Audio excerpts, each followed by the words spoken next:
Okay, this is take two. I didn't have the camera set on the right setting. Don't you hate it when you do that? Anyhow, I'm going to reverse everything because of the way I did it just now, because everything's differently laid out here.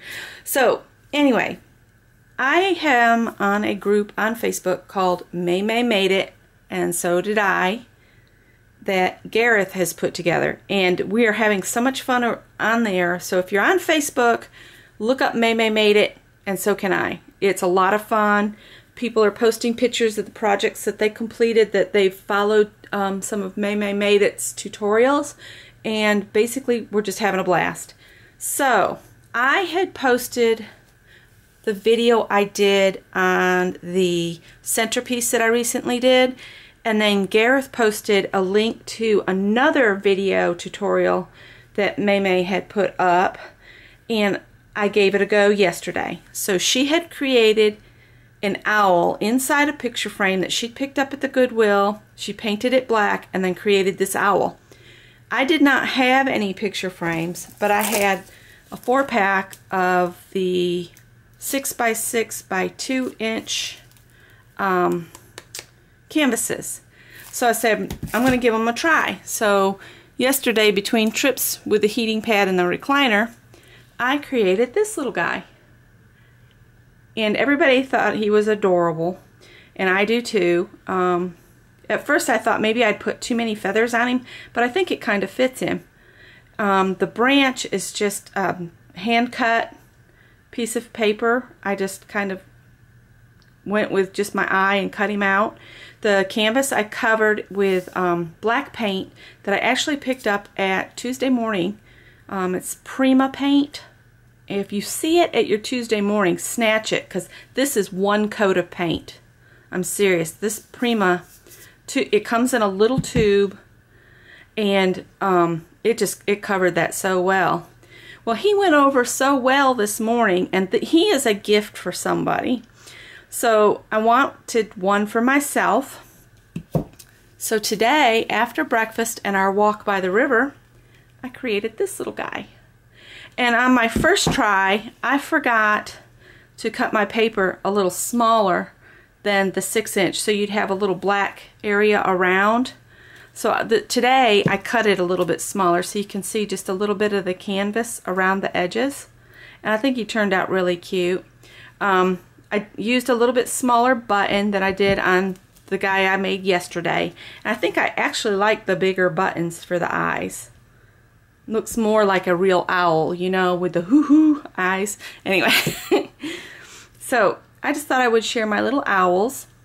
Also on Facebook, I belong to another group called Quality Crafts, spelled with K-O-A-L-A and then the letter T, Crafts.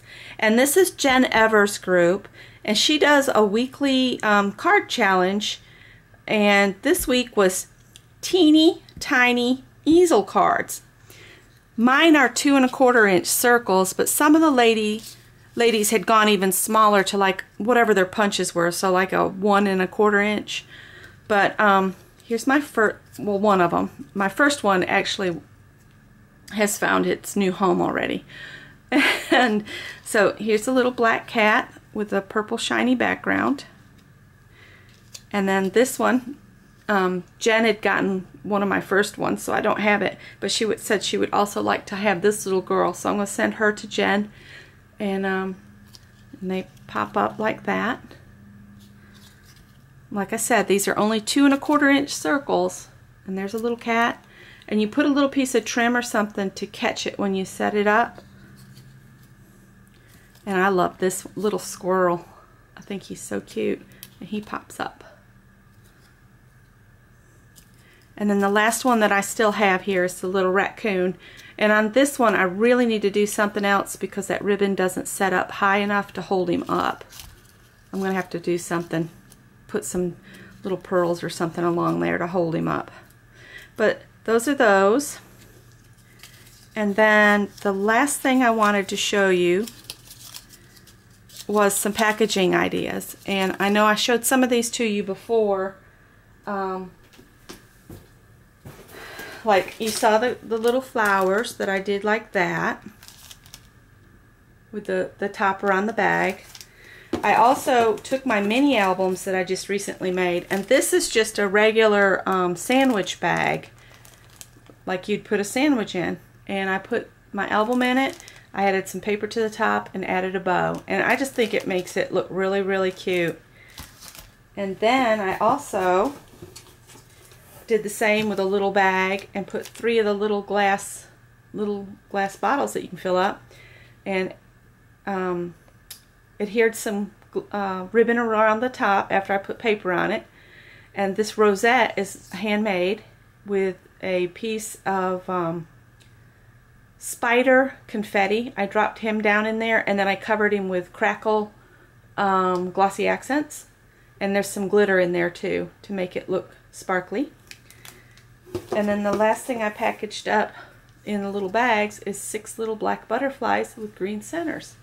So I thought that was really cute. Now the last thing I'm going to show you, and put these back in here, are some boxes I created by copying pre-made boxes. Like the first 2 I'm going to show you are made out of the Crystal Light boxes. You know, the Crystal Light. I opened the box really careful. I measured everything, and I found my widest point and then the longest point. And then I'd cut a rectangle of paper. After I cut that rectangle of paper, set this down and just trace around it. Score it where the lines come down here. I've actually wrote the score parts. I measured each one. And then to score it, fold it, cut out the sections that you need to cut out, and then you can make these out of cardstock. And I've already put stuff in here. So I got that one and this one.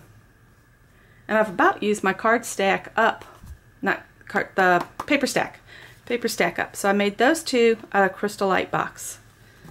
Now, the other day, Scott and I went to Target, and we were horsing around and goofing around and in the Halloween section, and I bought a box of boogers for my son.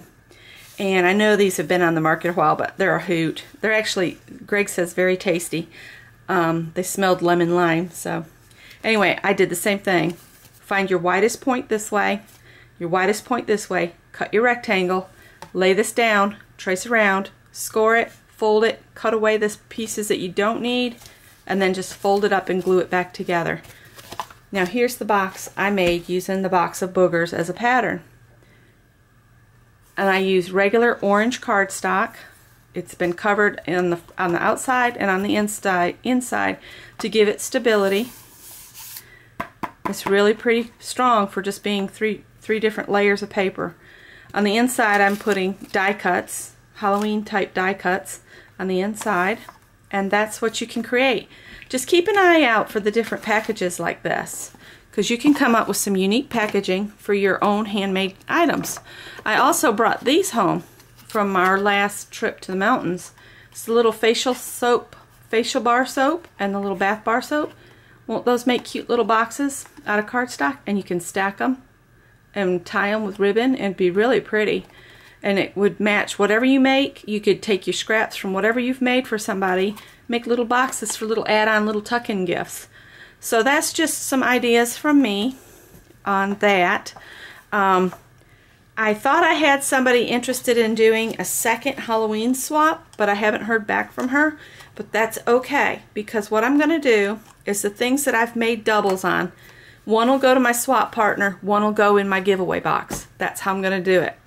I'm going to be doing a giveaway this month because I've hit over 500 subscribers, and I want to thank everybody that has subscribed to my channel. I appreciate it so much. I never in my wildest dreams felt like, you know, anybody would watch my videos, let alone get over 500 people looking in on what I'm doing. So I am absolutely thrilled about it, and I look forward to getting to know my new subscribers. And I appreciate everybody that's been with me since the beginning as well. So I'm going to let you all go, and happy crafting!